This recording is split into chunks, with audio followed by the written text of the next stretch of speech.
la santé est une valeur universelle, ça concerne tout le monde. Et on sait aujourd'hui que la santé risque de payer, les problèmes de santé, un prix extrêmement cher à ce changement, à ce dérèglement climatique. Vous avez toute une succession, si vous voulez, de maladies et de troubles sanitaires qui vont être directement liés, qui vont être exacerbés par le changement climatique. En Afrique subsaharienne, ça va être la sécheresse. Et la sécheresse, c'est la diminution des ressources alimentaires avec des problèmes de malnutrition sévères. Et c'est les femmes, c'est les enfants, c'est tout le monde qui va payer un petit peu ce prix. Si on prend l'exemple du paludisme en particulier, qui est transmis par un moustique qui s'appelle l'anophèle et qui, à partir d'un certain niveau d'altitude, ne vit plus.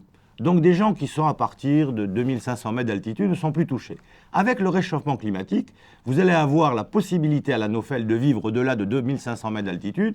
Je pense aux hauts plateaux d'Amérique latine, en Bolivie, au Pérou, en Équateur, qui ne connaissent pas le paludisme et qui risquent de le connaître.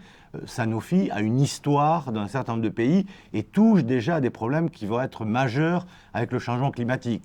Alors depuis 20 ans, Sanofi s'intéresse à la dengue, mais elle devient d'actualité aujourd'hui parce que le territoire de risque de cette maladie, il est étendu dans de plus nombreux pays que ce n'était le cas il y a 20 ans. On a aujourd'hui le vecteur de la dengue, le fameux moustique tigre, l'Aedes albopictus, il est déjà dans le sud de la France. Sanofi a un rôle à jouer. On ne peut pas être une société mondiale active dans le domaine de la santé et ne pas prendre à bras-le-corps ces sujets. Vous savez, la responsabilité d'une entreprise comme Sanofi, c'est bien sûr d'alerter, de faire de l'information, de l'éducation, de la communication, de mettre à disposition des moyens pour lutter contre ces problèmes. Si on veut combler ce fossé, si on veut répondre à ces problèmes sanitaires liés au changement climatique, les acteurs de santé, quels qu'ils soient, je veux dire les médecins, les chercheurs, mais aussi les entreprises de santé, il faudra travailler ensemble.